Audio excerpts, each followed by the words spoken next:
Question number 6 आपके सामने है। लिखा है कि आकृति में आकृति दिया गया है, इसमें लिखा है PQ और RS दो दर्पण हैं। यह आपका दर्पण PQ है, यह आपका RS दर्पण है। एक दूसरे के समांतर रखे गए हैं। ये जो दर्पण है एक दूसरे के समांतर हैं। एक आपतित किरण AB दर्पण PQ से B पर टकराती है। ये जो किरणें हैं आपतित किरण B पे टकरा जाती है और परावर्तित किरण पथ BC पर चलकर कह रहे हैं कि ये जो पथ है इस पर चलकर RS से, ये जो दर्पण है RS उससे C पर टकरा जाती है।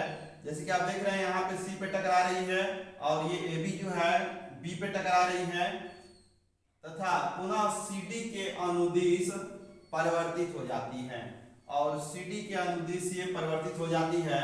तो सिद्ध करना है कि AB CD के पैरेलल है।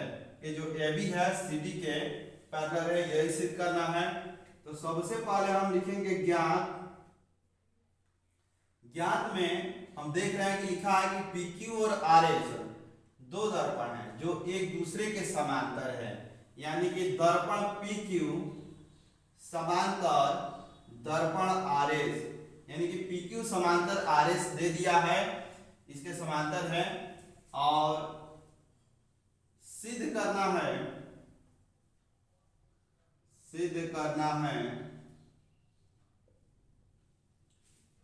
AB समांतर CD। यह हमको सिद्ध करना है। अब हम लोग सिद्ध करेंगे, उत्पत्ति लिखेंगे, इसी को वेरीफाई करना है। तो हम जानते हैं, यहां से अगर हम देखें, यदि किसी तल पर परिवर्तन के नियम हम जानते हैं कि यह हमारा आपतित किरण, यह हमारा परिवर्तित किरण, यह अभिलंब होता है। तो हम जानते हैं कि जो आपतित किरण द्वारा बनता है ये कोण जो होता है ये परिवर्तन कोण के बराबर होता है। यदि इसका मान अगर 50 अंश है तो इसका मान भी 50 अंश है, या इसका मान थीटा अगर होगा तो इसका मान भी थीटा हो जाएगा। तो हम परिवर्तन के नियम से हम देखेंगे कि सबसे पहले हमारे पास एक अभिलंब चाहिए, तो अभिलंब खींच लेंगे।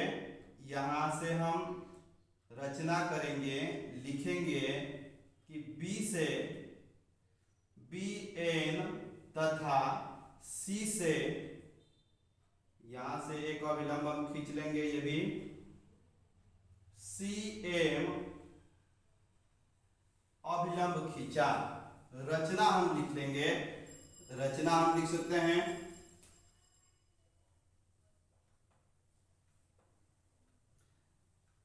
BN अभिलंब PQ, यानी कि PQ पर BN लंब खींचा तथा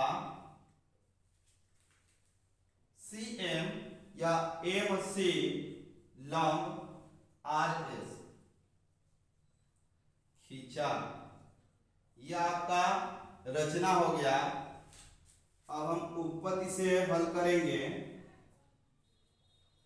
चित्र के अनुसार हम जानते हैं कि ये अगर हमारा AB किरणें हैं, आपतित किरण, यह आपका परिवर्तित किरण, तो हम जानते हैं कि आपतन कोण और परिवर्तन कोण दोनों आपस में बराबर होता है। इसका मान थीटा अगर होगा तो इसका मान भी थीटा होगा परिवर्तन के नियम से। यानी कि लिख सकते हैं कि ABN कोण ABN बराबर NBC।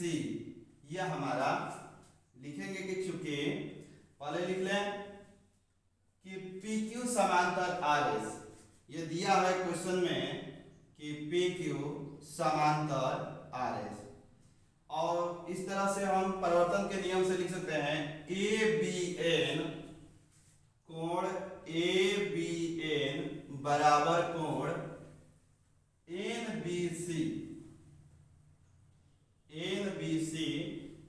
बराबर थीटा। दोनों बराबर हो जाएंगे, किसके कारण? तो हम लिख सकते हैं कि परिवर्तन के नियम से। यहां पे हम लिख सकते हैं परिवर्तन के नियम से। हम जानते हैं परिवर्तन के नियम से कि आपतन कोण हमेशा परिवर्तन कोण के बराबर होता है। तो ये हमारा थीटा होगा, तो ये वाला भी थीटा हो जाएगा। अब हम देखेंगे कि ये BN हमारा लंब है और CM भी हमारा लंब है, तो ये लंब भी है, ये भी लंब है, तो एक दूसरे के समांतर हो जाएंगे। क्योंकि BN समांतर होगा MC के, ये समांतर हो जाएगा तो हमारा एकांतर कोण से। और ये देख रहे हैं कि जब हमारा PN समांतर MC हो जाएगा और BC एक तिर्यक रेखा का काम करेगा, तथा लिखेंगे कि BC एक तिर्यक रेखा है, तिर्यक रेखा है, ये तिर्यक रेखा काम कर रहा है BC। तो हम जानते हैं कि एकांतर कोण, ये कोण और ये कोण आपस में बराबर होंगे, क्यों जी? एकांतर कोण के द्वारा। यानी कि हम लिख सकते हैं कि कोण MCB, ये वाला कोण MCB बराबर होगा कोण NBC, इस कोण के NBC, और यहां पे आप लिखेंगे एकांतर कोण। ये दोनों कोण एकांतर कोण के द्वारा बराबर हो जाएंगे। और हम जानते हैं कि ये जो कोण होते हैं एकांतर, ये जेड आकृति बनाएंगे और एक ही रेखा के इधर और इधर जो कोण बनते हैं ये हमारा एकांतर कोण है। और इसमें आप देख सकते हैं कि ये थीटा होगा तो इसका मान भी थीटा ही होगा। यानी कि एंगल MCB बराबर थीटा, ये वाला भी थीटा आ गया। अब यह जब थीटा आ गया तो इस साइड पे भी हम देख रहे हैं कि परिवर्तन के नियम से, इस पे जैसे लागू हुआ है परिवर्तन का नियम, ये थीटा था तो ये वाला भी थीटा हुआ। इस पे भी आपका परिवर्तन के नियम से अगर यह हमारा थीटा आ गया तो ये वाला भी थीटा ही हो जाएगा। लिखेंगे कि MCD, कोण MCD बराबर MCB, कोण MCD बराबर कोण MCB बराबर थीटा।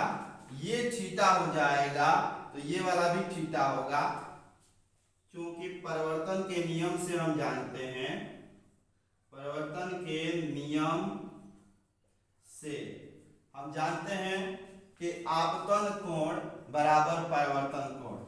अब यहां पे आप देख रहे हैं कि ये जो कोण बनेगा हमारा, ये तो बराबर हो गया। अब इस पूरे कोण को हम देखें यहां से यहां तक, तो ये थीटा है और ये हमारा थीटा है, थीटा प्लस थीटा बराबर 2 थीटा। और इसमें भी अगर हम देखें तो थीटा प्लस थीटा बराबर 2 थीटा।